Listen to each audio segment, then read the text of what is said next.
Every morning, Maya wakes up in her car. Parked behind a 24-hour grocery store, she sips coffee from a paper cup and heads to work at a hospital where she helps save lives. Maya is a nurse. She's essential, and she can't afford a home. She's not unemployed. She's not irresponsible. She's just priced out. Across cities, big and small, this story repeats itself. Teachers, waiters, EMTs, artists, even tech workers, living in garages, on couches, or commuting hours just to afford rent. We're told the city is full.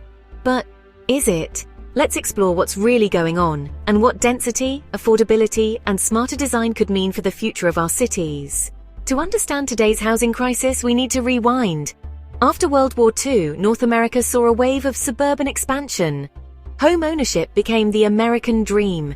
Zoning laws were passed to protect that dream, often under the banner of neighborhood character or property values. These zoning codes said, this block, only single-family homes. That street, no apartments. Over here, no duplexes, no townhomes, no rentals. It didn't seem radical at the time, but cumulatively, it locked up vast areas of land, effectively banning density in places that were once walkable, mixed, and diverse. In many cities today, over 70% of residential land is still zoned exclusively for single-family housing. Even as population soared, the housing didn't. Why? Because we made it illegal to build more. And here's something most people don't realize. This system wasn't just about design. It was often about exclusion. In the US, redlining and racist covenants shaped where people of color could live. Zoning became a tool to keep undesirable people out, not just by race, but by income. Fast forward to today. That legacy lives on in high rents, long wait lists, and entire generations priced out. When people hear the word density, they picture tall towers, noisy neighbors, and crowded streets. But density isn't just high-rises. It's duplexes, triplexes, townhomes, ADUs, those backyard cottages or converted garages. It's what some urbanists call missing middle housing, the gentle, low-scale density that bridges the gap between a single-family home and an apartment tower.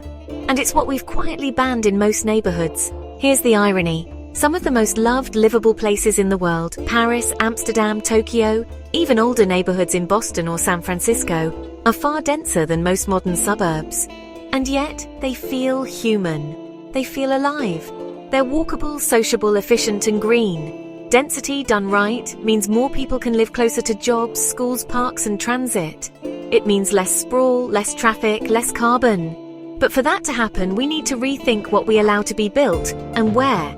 Let's talk numbers. In a basic market, when demand goes up and supply stays flat, prices rise. Housing is no exception. The more people want to live in a city and the fewer homes we allow, the more expensive it becomes. But when we build more housing, especially in places where people want to live, we relieve pressure across the board.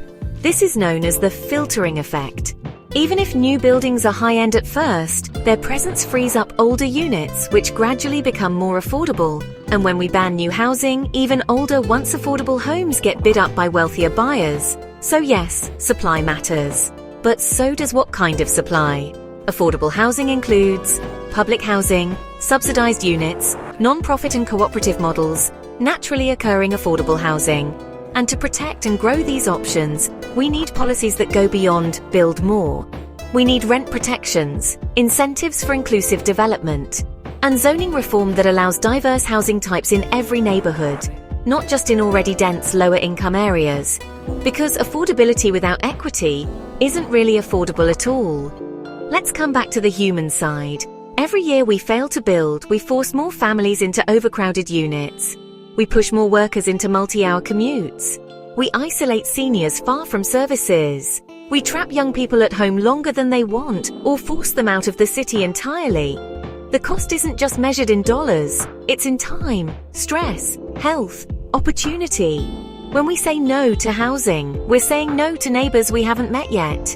We're saying no to the future nurse, teacher, or bus driver. We're saying you don't belong here. And that's not a city, that's a gated memory. Of course, change isn't easy. Some say we don't want tall buildings. We don't want more traffic. We came here for peace and quiet. These are real concerns. But sometimes they mask deeper fears of change, of diversity, of letting go of the past. This is where the NIMBY, not in my backyard, versus YIMBY, Yes, in my backyard debate heats up, but there's a middle ground too. What if we were simply pro-neighbor? What if we built not just more, but better? With design, greenery, transit, and people in mind. What if we stopped asking, how do we stop this project? And started asking, how can this project serve everyone? Around the world, cities are experimenting and succeeding. Vienna owns over 60% of its rental stock, keeping prices stable for generations. Tokyo allows flexible zoning and builds prolifically, keeping rents surprisingly low. Portland legalized duplexes and triplexes citywide. Minneapolis abolished single-family zoning entirely and has already seen positive results. New Zealand passed a national reform requiring cities to allow denser housing near transit. It's not theory anymore, it's happening. And it works. We don't have to choose between character and capacity. We can have both, if we're willing to let cities evolve.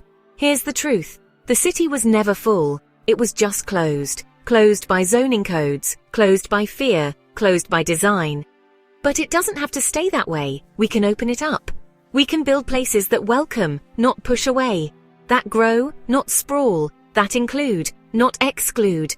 Maya shouldn't have to sleep in a car to serve her city. And you shouldn't need 6 figures to live near a park, a job, or a good school. A better future is possible. Denser, greener, fairer, more affordable. We just have to build it, together.